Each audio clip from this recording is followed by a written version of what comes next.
videos, we talked about NLSAT. NLSAT is the 3-year LLB program examination by National Law School of India University. This is one of the more competitive examinations for the 3-year program.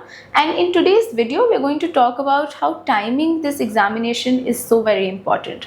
Just like CLAT, NLSAT is also going ahead and see not just how well you're answering, but how quickly you're answering, which means that the time limit set in the paper is very, very competitive. It's very important to understand that you may have the best of preparation, but if your timing is not correct, you may not be able to perform that well in the paper.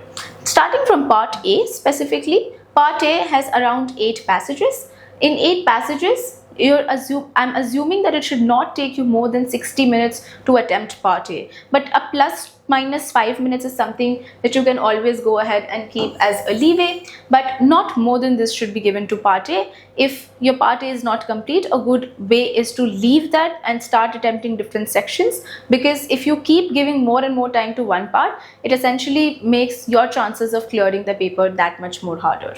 It's important that you break your paper into checkpoints, which means that you assign time goals. By 50 minutes or by 40 minutes, I should have completed at least 6 passages. This is something of a mind map that you should always keep in your head. It's important to also note that there's no negative marking, in the sense that you basically, even if a question is wrong or if a question goes unanswered, you lose 0.25 marks. Which means that even if you go ahead and not attempt a question, or even if you go ahead and attempt a question, it's going to be the same for you, right? Which means that you go ahead and attempt all questions, you don't leave any question unattempted.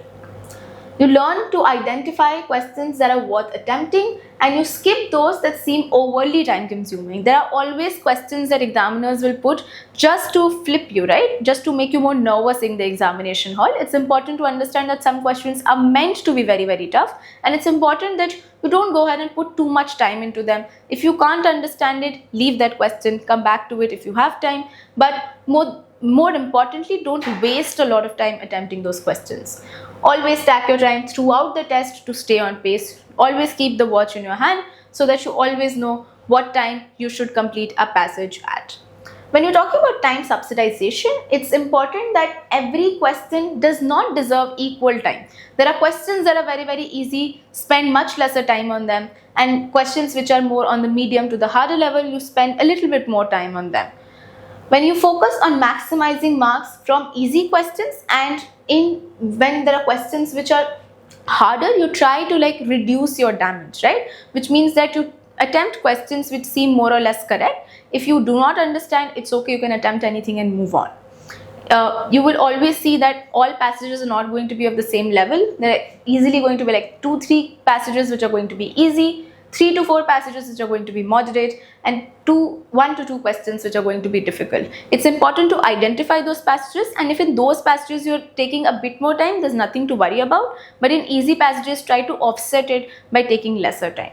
When you're giving this examination, it's also important to understand who you are as a person and how you are as a person who's writing an examination, which means that your own flaws and weaknesses is something that only you know. You know in which areas you lack a bit of knowledge or lack a bit of understanding. Understand that they consume most of your time, and you need to rework that before preparation so that it does not take that much time when writing the examination. So you notice which types of questions slow you down and which type of questions are easier for you. Accordingly, go ahead and allocate time for them.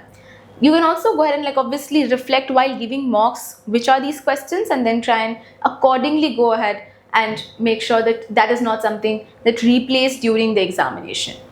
Now, what do smart reading techniques look like in the NLSAT paper? First of all, go ahead and skim the passages that you're seeing, which means that every passage does not have to be scrutinized to a very great level. You go ahead and skim those passages. You don't try to overread these passages. Try to get the main gist.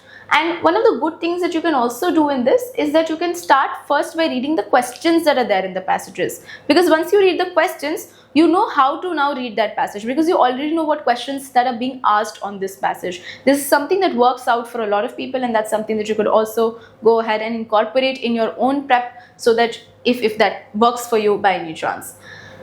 If you're stuck on meaning, like, you also move ahead and don't let like one phrase drain out your time. So a lot of times when even I was writing the examination, I would read something and I would feel that, oh, I don't know this. But it's important that don't get conscious at that time in the examination. Many people will not understand a lot of words, a lot of phrases, and that's absolutely fine.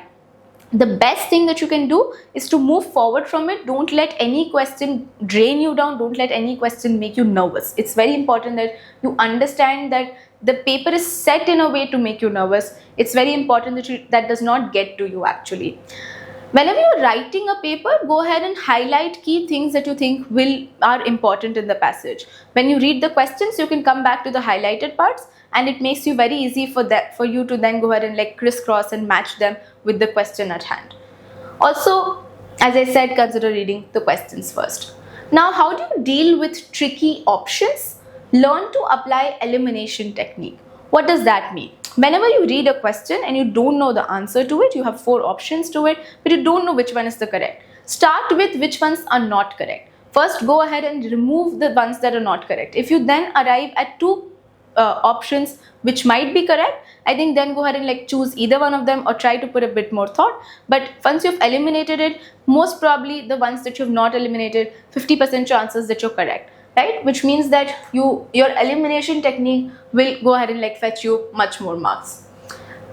Developing accuracy comes only with consistent practice. Obviously, these are mocks that you can go ahead to strengthen your skill.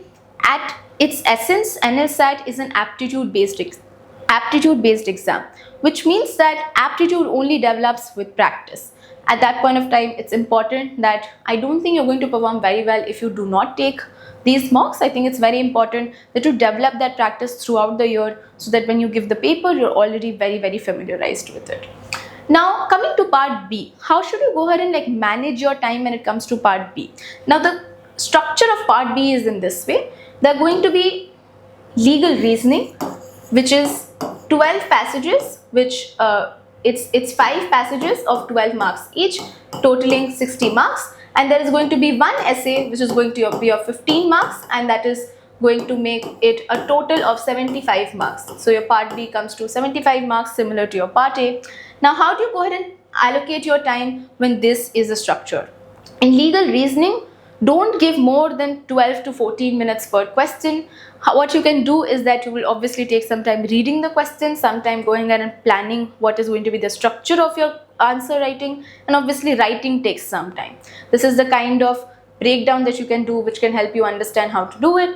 Ideally, don't give more than 20 to 25 minutes of the essay.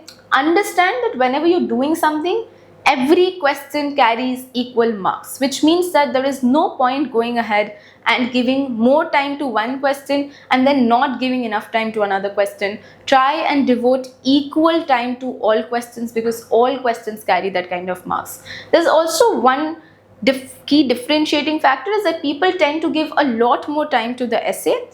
Understand that the differentiation between one legal passage and one essay is only of 3 marks, which means that the differentiation between one legal passage and essay is not that much, which means that there is no rational reason to give a lot of time to the essay. Go ahead and plan accordingly. Identify the framework fast. So whenever you're reading a legal passage, you will try and understand what is the one principle that is being contested. Go ahead and understand that quickly.